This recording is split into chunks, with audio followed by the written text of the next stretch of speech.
This is Haitian history, beyond the textbook, beyond the myth, beyond 1492. Welcome to Ayiti. Before 1492, the island we know today as Haiti was called Ayiti, also known as Quisqueya or Bohio. It stood in the heart of the Caribbean Sea in the Greater Antilles, long before Europe ever looked west. And it was not empty. It was home to the Taíno people. Ayiti was divided into 5 major kingdoms, known as cacicazgos, each led by a cacique. In the northwest stood Marién, ruled by Guacanagarics. In the central region stood Maguana, led by the warrior Caonabo, who would later resist Spanish domination.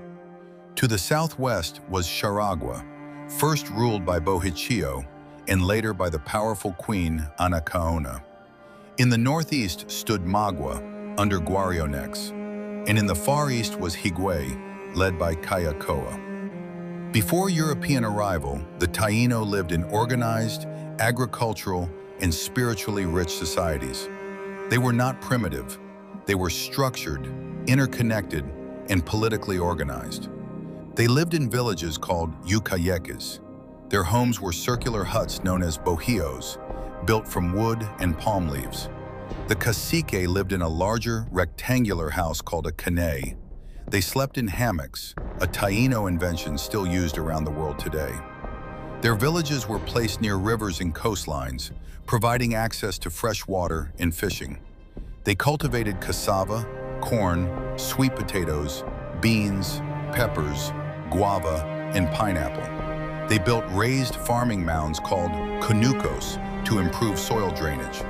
They fished with nets and spears, hunted small animals, and traveled across the Caribbean in large wooden canoes capable of carrying dozens of people. Taíno society followed a hierarchy. At the top stood the cacique, the political leader. Below him were the behiques, spiritual leaders and healers. Then the Taíno, nobles and warriors. And finally, the common people, farmers, fishers, and artisans. Leadership could pass through the mother's lineage, following a matrilineal system. The Taíno believed in spiritual forces known as zemís. They carved sacred figures from stone and wood. They performed ceremonial dances called aritos. They played ritual ball games in courts known as batalles. Music, drums and maracas, echoed through their communities. They honored nature, the mountains, the rivers, the sun, and the moon.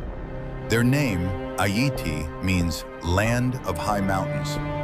Most cacicazgos coexisted through alliances, tribute systems, and marriage ties. Warfare existed, but it was limited and defensive, not driven by conquest.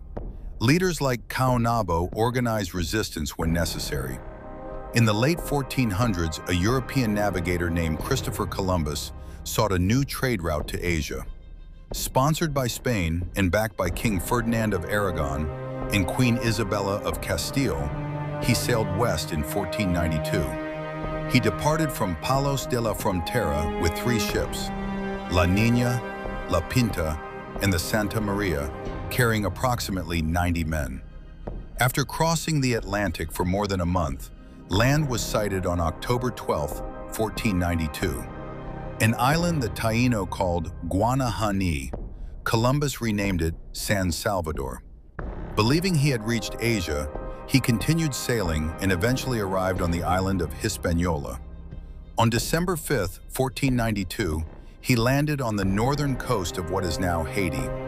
When the Santa Maria ran aground on Christmas Eve, he used its wood to build a small fort called La Navidad, leaving 39 men behind before returning to Spain.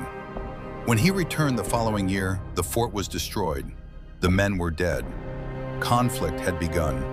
Permanent colonization would follow, and the world of Ayiti would never be the same. The past is not forgotten. It is studied.